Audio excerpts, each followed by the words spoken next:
दोस्तों, होली के पीछे हिरण्याकश्यप की कथा को तो आप सभी जानते ही हैं, पर इस वीडियो में हम आपको होली क्यों मनाते हैं इसकी पौराणिक ग्रंथों में दर्ज 5 कथाओं के बारे में बताएंगे।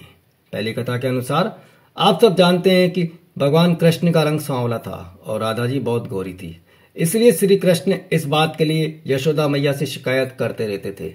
मैया उनकी इस भोली वाली शिकायत को सुनकर बहुत हंसती थी।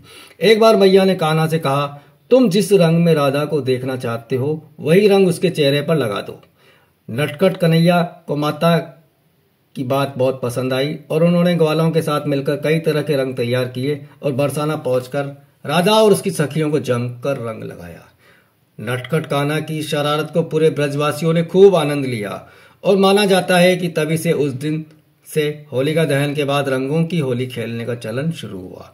दूसरी कथा के अनुसार हिमालय राज की पुत्री पार्वती भगवान शंकर से विवाह करना चाहती थी, पर शिव जी की तपस्या में लीन होने के कारण कामदेव मां पार्वती की सहायता के लिए आए और उन्होंने पुष्प बाण चलाया और भगवान शिव की तपस्या भंग हुई। तब शिव जी क्रोधित हो गए और उनका तीसरा नेत्र खुल गया और उनकी क्रोध की ज्वाला में कामदेव का शरीर जलकर भस्म हो गया। फिर शिव जी ने पार्वती को देखा और पार्वती की आराधना सफल हुई और शिव जी ने उन्हें पत्नी के रूप में स्वीकार कर लिया। कामदेव के भस्म हो जाने पर उनकी पत्नी रति ने विलाप किया और भगवान शंकर से कामदेव को पुनर्जीवित करने की गुहार की। तब भगवान शंकर ने कामदेव को पुनर्जीवित कर दिया। यह दिन होली का ही दिन था। आज भी कई लोक कथाओं में होली पर रति के विलाप को लोक संगीत के रूप में गाया जाता है और चंदन की लकड़ी को अग्निदान किया जाता है ताकि कामदेव को भस्म होने में पीड़ा न हो। साथ ही दूसरे दिन कामदेव के पुनर्जीवित होने की खुशी में रंगों का त्योहार मनाया जाता है। राक्षसी टुंडी की कथा। राजा पृथ्वी के समय टुंडी नाम की एक कुटिल राक्षसी थी। वह अबोध बालकों को खा जाती थी। अनेक प्रकार के जप तप से उसने देवताओं को खुश करके वरदान प्राप्त कर लिया था। उसे कोई देवता, मानव और अस्त्र शस्त्र नहीं मार सकेगा और न ही उस पर सर्दी, गर्मी, बरसात का कोई असर होगा। इस वरदान के बाद उसका अत्याचार और बढ़ गया क्योंकि उसको मारना असंभव था। लेकिन भगवान शिव के एक श्राप के कारण वह बच्चों की शरारत से मुक्त नहीं थी। राजा पृथु ने ढूंढी के अत्याचारों से तंग आकर राजपुरोहित से उससे छुटकारा पाने का उपाय पूछा।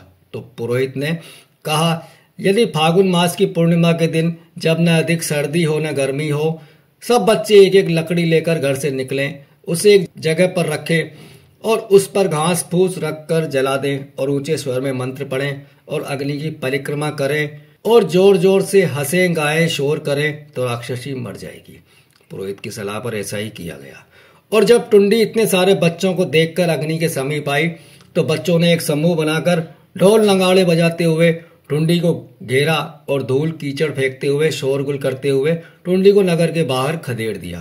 कहते हैं उसी परंपरा का पालन करते हुए बच्चे आज भी होली के दिन शोरगुल करते हैं।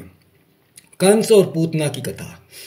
कंस ने मथुरा के राजा से उसका राज्य छीनकर अपने अधीन कर लिया और स्वयं शासक बनकर अत्याचार करने लगा। एक दिन भविष्यवाणी द्वारा उसे पता चला कि वासुदेव और देवकी का 8वां पुत्र उसके विनाश का कारण बनेगा। यह जानकर कंस व्याकुल हो गया और उसने वासुदेव और देवकी को कारागाह में डाल दिया और उनके 7 पुत्रों को जन्म के समय ही मार दिया। 8वें पुत्र के रूप में श्री कृष्ण का अवतार हुआ और उनके प्रताप से कारागाह के ताले अपने आप खुल गए। वासुदेव रातों रात कृष्ण को नंद और यशोदा के घर पर रखकर उनकी नवजात कन्या को अपने साथ ले आए। कंस ने उस कन्या को जब मारना चाहा तो वह अदृश्य हो गई और आकाशवाणी हुई कि कंस तुझको मारने वाला तो गोकुल में जन्म ले चुका है। कंस यह सुनकर डर गया। उसने गोकुल में उस दिन जन्म लेने वाले हर शिशु की हत्या करने की योजना बनाई और उसने इसके लिए पूतना नामक राक्षसी का सहारा लिया। वह सुंदर रूप बना सकती थी और महिलाओं में आसानी से घुल मिल जाती थी।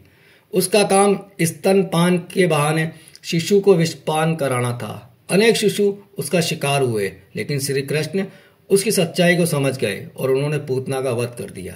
यह फागुन पूर्णिमा का दिन था। तब से पूतना वध की खुशी में होली का त्योहार मनाया जाने लगा। होली का त्योहार होलिका और भक्त प्रहलाद की कथा से भी जुड़ा हुआ है। विष्णु पुराण के अनुसार दैत्यराज हिरण्याकश्यप ने तपस्या करके देवताओं से यह वरदान प्राप्त कर लिया कि वो न दिन में मरेगा, न रात में, न अंदर मरेगा, न बाहर, न पृथ्वी पर मरेगा, न आकाश में, न पशु मार सकेगा, न इंसान, न अस्त्र से मरेगा न शस्त्र से। इस वरदान को प्राप्त करने के बाद वह स्वयं को अमर समझकर नास्तिक और निरंकुश हो गया। वह चाहता था उसका पुत्र भगवान की आराधना छोड़ दे, पर प्रहलाद ने ऐसा नहीं किया। तो हिरण्याकश्यप ने उसे समाप्त करने की बहुत कोशिश की, पर वह हर बार बच निकला। हिरण्याकश्यप की बहन होलिका को यह वरदान था कि वो आग में नहीं जलेगी, तो उसने होलिका को आदेश दिया कि वह प्रहलाद को लेकर आग में प्रवेश कर जाए, जिससे प्रहलाद जलकर मर जाए। परंतु भगवान विष्णु की कृपा से प्रहलाद का बाल भी बांका नहीं हुआ और होलिका आग में जल गई। उसी की याद में होली जलाई जाती है और होलिका के अंत की खुशी में होली का त्योहार मनाते हैं। वीडियो पसंद आया हो तो इसे लाइक शेयर करें तथा चैनल पर पहली बार आए हों तो चैनल को सब्सक्राइब कर बेल आइकॉन भी प्रेस करें। जय हिंद, जय भारत, वंदे मातरम।